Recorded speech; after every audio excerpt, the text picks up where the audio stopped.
Well, the Nintendo Direct came out, and people are angry, and I'm confused. What's happening, Internet? Kwing here, and today we're talking about, of course, the Nintendo Direct for Mario Kart World, the game that is not worth $80. But before we get to that, make sure you guys subscribe, especially if you like this content, or even if you don't, because subscribing helps the channel a lot, as well as hitting that notification bell. So before we get on Nintendo's case about $80 games, let's go back to the past with Tears of the Kingdom. Now, if you forgot this or not, Nintendo actually charged the industry standard of $70 for Tears of the Kingdom. But wait, they actually gave us full transparency. They said, hey, just so you guys know, we've been working on this game for 5 years. It's the most ambitious and biggest Zelda game we've ever made, and we think that it's worth $70. Did we freak out when that happened? No. Why? Because Nintendo came to us, the director of The Legend of Zelda talked to the fans and explained why the game would be priced the way it was. It looked like it was worth it. It was a huge game that had both the sky, it had the ground level, and it had the subterranean, like, Hades or Hell level, whatever you want to call it. You know, it was a full package. And I believe that game was totally worth the $70 because of all the content that was in it. Now, with the Nintendo Direct, it feels like Nintendo's just kind of like, okay, well, let's raise the price another $10 and see what happens. And what happened is the internet loses its mind completely. And I think some of the, wilding out is justified because, I mean, from what I've seen of the Nintendo Direct, even though Mario Kart looks like an amazing game, I don't think it's worth $80. And let me explain that. So, if Nintendo would have said in the Direct, which is what we were hoping for, not a 15-minute commercial explaining all the stuff that we already know, and somebody needs to get on Doug Bowser's case because he lied. He said, hey, tune in for the Nintendo Direct. He said this on April 2nd. Go and fact check it. He said, tune in to the Nintendo Direct for Mario Kart, and we're going to release brand new information that we have not talked or shown at basically the Nintendo event, April 2nd. And the Nintendo Treehouse Live. But in actuality, they showed more of the game at the Treehouse Live than we saw for the 15-minute infomercial. And that's what it was. It was a 15-minute commercial trying to convince us to pay $80 for the game. And, I mean, honestly, fam, it doesn't look worth it to me. I think that this game should be a $70 game, which is the current industry standard in the United States. I think that is a given based on what they are not giving us. What do you mean by what they're not giving us? All right, you guys sitting down? All right, let's talk about this. So what they're not giving you is DLC. A lot of people thought, and there were rumors going around, that Nintendo at their Direct was going to announce that there would be more aspects to this game going forward to justify, that's right, justify the $80 price point. DLC, additional characters, actually continuing to work on the game based on how expensive it is. Did we get that? No. In fact, there's no hints whatsoever on the internet about the supposed season pass or DLC information. That may have just been started by YouTubers. We don't know anymore. It could have even been an ex-Nintendo employee just messing with people.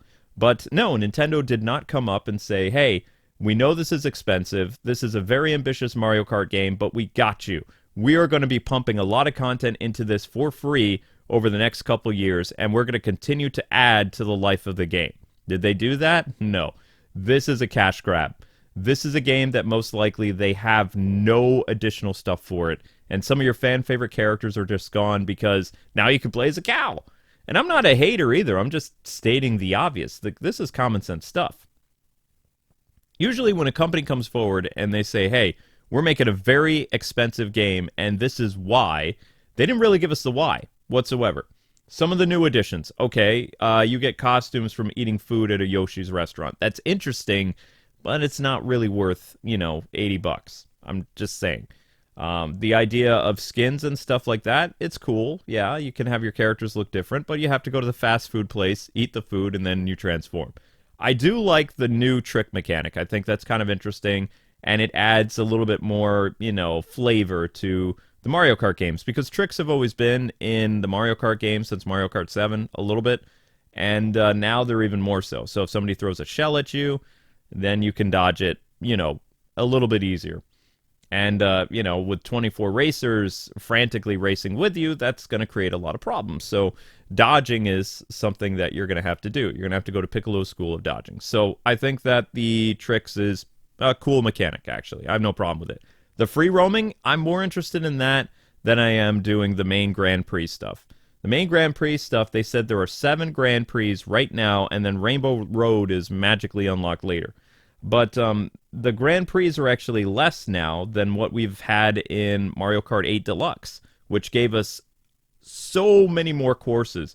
So the fact that they were focusing on the courses in the Nintendo Direct, and they didn't even show you the retro stuff, you had to have seen the Nintendo Treehouse to even, find out about that. You just got a little voiceover blurb where the dude says, "Hey, we've got retro courses coming." And more details on that, nothing. They didn't even give you anything new to justify what they're doing. And I'm just like, is this the same company that I grew up with? Are we back in the 90s like way of doing things where they just kind of screw over the customers for expensive games and we have no Blockbuster to save us anymore? Because I've already lived through that. I want to go through that again. Gamefly sucks. I'm sorry, but it does. It's not a very good company compared to what Blockbuster and Hollywood Video and Mr. Pete's and all these great rental stores were. No. Nintendo has lost their mind, basically. And what's funny is all the Nintendo content creators that are telling you guys what's what, people are lambasting these guys on Twitter. It's like, you used to be part of Nintendo's thing. It's almost like trying to pull an Obi-Wan and Anakin, like, you were the chosen one, I loved you, all this other stuff. They're like, eating alive Nintendo content creators for just being honest. They don't want to pay $80 a game. The Nintendo brand ambassador program is gone. It doesn't exist anymore. They have to buy their own games. It's true. Nintendo will sometimes send them random care packages, but hardly ever the games. They pay for the games themselves. And some of them play the games from overseas, and those are very expensive. So, I'm just saying, like, your Nintendo content creators haven't abandoned you. They're just actually telling you common sense. Like, $80 is not a good price for where these games should be. I think the game is worth $70.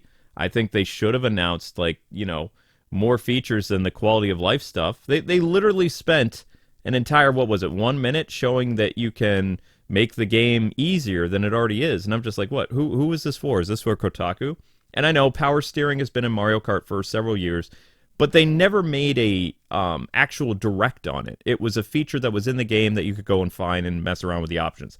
They showed you that if the game is too hard for you, you could actually change the difficulty. I'm like, what in the world? Now, from my point of view, I stayed up all night after my last live stream ended, like around, I think it was like 3 in the morning. So I was up all night, I was working, I was doing stuff, and I was like, I'm excited for the Nintendo Direct because Doug Bowser promised that they're going to deliver. And all they delivered was an infomercial of information that I already knew, and you knew, and people watched the Treehouse Live knew, and it's just like, holy cow, what is going on? It's like, what was the point of this? This was just a commercial to try to convince people to buy the game, and they failed miserably. It's like, am I watching Sony? Is this Xbox? No, this is Nintendo. I'm like, huh? It's like, what's going on? As a Nintendo fan my whole life, I'm just kind of like, what is happening right now? And now you're the bad guy if you actually tell the truth. I'm like, And it's not like being a shill, because shills are completely different. Shills, like, no matter what, they tell you, this is great, and we're being paid literally money from Ubisoft and stuff to say that Assassin's Creed Shadow is good. We're influencers. We get a paycheck. That's a shill. Nintendo fans that have been providing content on YouTube for years are telling you, I don't like this, or this is not a good business play. They're right. They're all 100% right. Now, does that mean the game is not going to be good? Of course not. No, that's not what it means at all. It just means that Nintendo fans are trying to hold Nintendo to a higher standard, a standard of excellence that they used to actually, care about. Now they don't. And the commercial, which that's what it was, is 100% what it was. It's a commercial. And if you're going to watch it, I strongly recommend watching the Japanese one, because at least the Japanese narrator was more expressive and fun to listen to. If that was Yuri's just phoning in a paycheck, because that was painful to watch, But I'm interested still in Nintendo Switch 2. This hasn't, like, rocked my faith with it. I was still planning on buying this system anyway, because if I don't, people aren't going to watch the channel anymore, which is a given. That's what happens with content creators.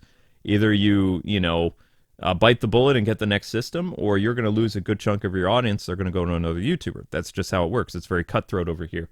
But if I wasn't a content creator and I was upgrading for the Switch 2, I would get Street Fighter because it has all the DLC and it's a cheaper version of what you currently buy on other systems. And also I'd get Yakuza 0 because, again, has all the stuff and it's in one game. And then I would upgrade the Breath of the Wild for like $10 or whatever, because Breath of the Wild in 4K, I mean, that's amazing. It was a great game in 2017. I think paying like $70 for it is a ripoff. So if you already have the game and you're part of the Nintendo Ambassador or whatever it's called, Nintendo Expansion Pass peoples, you're good. You know, $10, you're in. No problem. I wouldn't recommend buying the $20 DLC until after you finish the game, which will take you a while because Breath of the Wild is massive. But would I get Mario Kart right away? No, there's really no reason to. I don't see any reason. The only interesting thing we learned from the camera is the camera actually allows you to take up to 4 people's faces with just one camera. So an entire household doesn't need multiple cameras. That's cool. They should have mentioned that during one of the Nintendo Directs. They didn't. They waited until Mario Kart. It's like, I've been wondering that for a while. They didn't talk about game share. They didn't talk about anything. But, you know, Mario Kart looks pretty. It looks like it's going to be fun. The whole 24 frantic racer thing is interesting. And being able to play online with that whole knockout thing is unique. But for the most part, I mean, let's face it. Most of us are going to do the whole Forza thing. We're going to hang out with our friends. And we're just going to drive around and explore stuff. So I think that's actually going to be the big aspect of the game. But all of this stuff, even Forza wasn't worth what it cost. You know, it's the same Forza game again. It's just on the upgraded system. You could argue the same thing happened with Mario Kart now. It's still Mario Kart. It's like Mario Kart 8 Deluxe. But now you can do tricks and grind rails. And instead of waiting for the game to load you to the next track, you can drive to it.